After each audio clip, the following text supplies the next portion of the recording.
Hello students, welcome to the channel. आज मैं आप लोगों को इंग्लिश का लेसन 4 द स्वान पढ़ाने वाली हूँ। ये स्टोरी लिखी गई है लियो टॉल्स्टॉय के द्वारा और इसमें उन्होंने एक स्वान की स्टोरी बताई है कि कैसे जब ठंड बढ़ने लगती है नॉर्थ साइड तो जो स्वान होते हैं वो साउथ डायरेक्शन में उड़कर जाने लगते हैं, जिससे उन्हें गर्म जगह मिल जाए रहने के लिए। तो चलिए स्टोरी को स्टार्ट करते हैं। A flock of swans was flying south from the cold lands in the north. एक फ्लॉक मतलब क्या होता है? स्वान्स का ग्रुप, एक उनका समूह। वो क्या कर रहा है? साउथ की तरफ उड़कर जा रहा है। कहाँ से? From the cold lands in the north, north की ठंडी जगहों से साउथ की तरफ उड़कर जा रहा है। The swans were flying over the sea. ये जो स्वान्स हैं ये समुद्र के ऊपर से उड़कर जा रहे हैं। They had flown over this water a day and a night. वो जितने भी स्वान्स हैं वो सब पानी के ऊपर से एक पूरा दिन उड़े हैं और एक पूरी रात, इतना टाइम उन्होंने लगातार पानी में उड़ा है। And the second day and the second night had not stopped to rest. और एक दूसरा दिन और दूसरी रात भी वो उसके बाद भी नहीं रुके हैं, वो उसके बाद भी उड़ते जा रहे हैं। It was a full moon night. और उस दिन जो थी वो एक फुल मून नाइट थी, पूरा चांद की रात थी। The swans could see the dark water far below. अब जो स्वान्स उड़ रहे होते हैं वो अपने नीचे पानी को पूरा, क्योंकि अंधेरा होता है तो पूरा काला पानी ऐसा दिखता रहता है उनको नीचे बहुत, क्योंकि वो बहुत ऊपर उड़ रहे हैं तो उनको बहुत नीचे पूरा काला काला दिखता रहता है। दे वर टायर्ड। वो जो होते हैं वो काफ़ी ज़्यादा थक चुके होते हैं क्योंकि वो 2 दिन से 2 रातों से लगातार उड़ रहे होते हैं।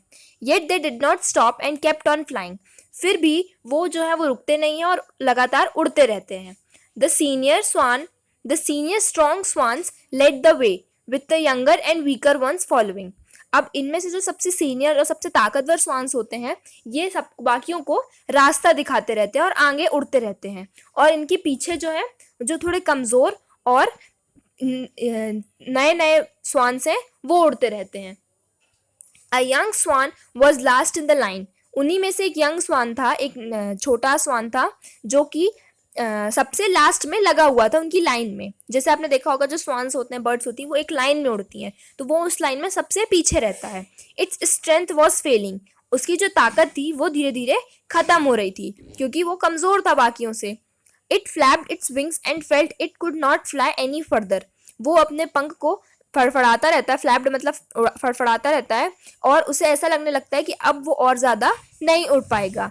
Then spreading its wings, it sailed down closer and closer to the water, while its friends flew further and further away.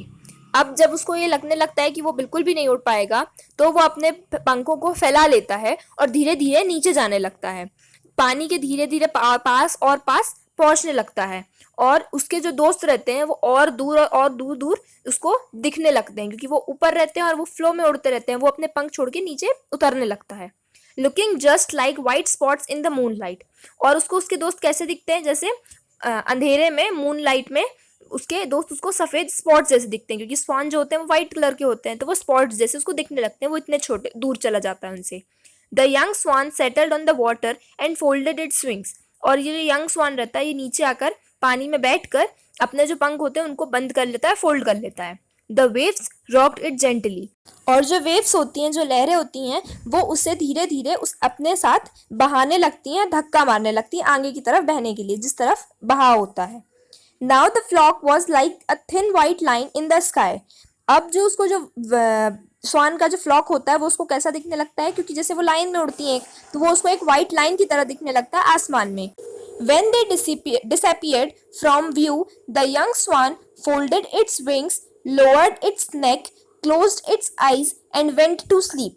अब जैसे ही वो लोग उससे बहुत ज़्यादा दूर लगने लगते हैं और धीरे धीरे करके गायब से हो जाते हैं, तब वो अपना जो सिर है उसको पानी के अंदर नीचे कर लेता है, अपने पंखों को अच्छे से फोल्ड कर लेता है और सो जाता है।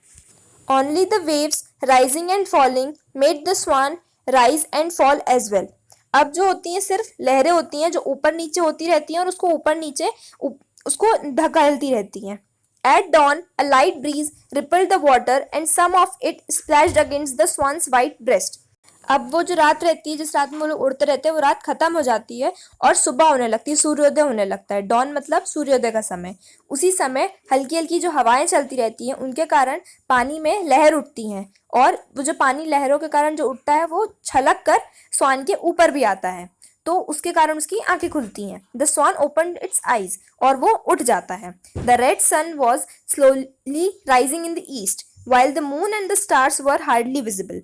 अब और जब वो खोलता है आंख तो देखता है कि जो सूरज है वो ढल रहा है, रेड कलर का दिख रहा है, सॉरी, जो सूरज है वो उग रहा है ईस्ट साइड से, और जो मून और स्टार्स हैं वो अब दिखना बंद हो गए, हार्डली बहुत मुश्किल से दिख रहे हैं, बिल्कुल लगभग दिखना बंद हो गए हैं। The swan sighed arched its neck, flapped its wing and rose up. अब जो स्वान रहता है वो उठ जाता है, अपनी गर्दन को सीधा करता है, एक जैसे उस आर्च के फॉर्म में, मतलब एक घुमावदार फॉर्म में रखता है स्वान अपने गर्दन को, उसी तरह से उसको रख लेता है, अपने जो पंख हैं उसे फड़फड़ाने लगता है और उठ जाता है। The swan rose higher and higher, उठ जाता है मतलब उड़ने लगता है, और वो धीरे धीरे ऊंचा ऊंचा और ऊंचा उड़ता जाता है। And when the water was far below it turn south towards the warm lands, और जैसे ही पानी जो है वो बहुत नीचे हो जाता है, वो साउथ डायरेक्शन में उड़ने लगता है, उस तरफ जिस तरफ गर्म जगह है, गर्म लैंड है, जहां पर वो जाना चाह रहा था। It flew on alone over the vast sea, और फिर वो पूरा सी जो होता है वो अकेले उड़कर जाता है, following the direction it's friends had taken, और उसी डायरेक्शन में जिस डायरेक्शन में उसके दोस्त लोग गए होते हैं, जिनसे वो बिछड़ जाता है। तो ये चैप्टर अब यहीं पर ख़त्म होता है।